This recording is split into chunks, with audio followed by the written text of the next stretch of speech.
मालेगावात शिक्षक भरती घोटाळा समोर आलेला आहे। शासनाला 2,69,60,00,000चा गंडा घातला गेलाय। संस्था चालक, मुख्याध्यापकासह अन्य तिघांच्या विरोधात गुन्हा दाखल करण्यात आलेला आहे। बनावट कागदपत्राद्वारे शासनाची फसवणूक झाल्याचं कळतंय। आपले प्रतिनिधी अजय सोनावणे आपल्यासोबत जोडले गेलेत। अजय, कसा समोर आलाय हा घोटाळा?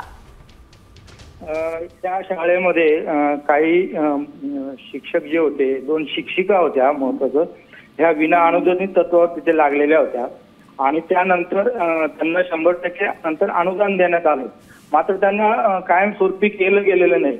मात्र काही शिक्षक जे होते ते संस्था चालकांनी आणि त्यांनी त्यांचे बनावट कागदपत्र बनवून आणि ते 2012 ते 2021 पासून त्या ठिकाणी लागलेले असं त्यांना दाखवण्यात आलं आणि त्यांचा प्रस्ताव जो आहे त्यांना कायमस्वरूपी करण्यासाठी तो शिक्षणाधिकाऱ्यांकडे गेला आणि त्यांना 100% अनुदान दिलं आणि मागचे पैसेही त्यांच्या खात्यामध्ये जमा झाले।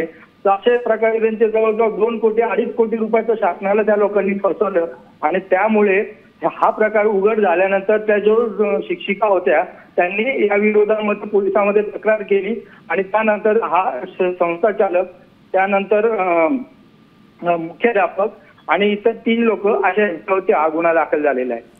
धन्यवाद अजय, अगदी सविस्तर अपडेट आपण दिली आहे। एकंदरीत आपण पाहतोय की शिक्षण मंत्र्यांच्या मतदारसंघातच हा घोटाळा झालाय, म्हणून त्यांची काय प्रतिक्रिया येते, कशी कारवाई होतीये पाहावं लागेल। आता isakal.com आहे देशातील नंबर 1 ची मराठी न्यूज वेबसाईट। प्रत्येक अपडेटसाठी isakal.com ला नक्की भेट द्या।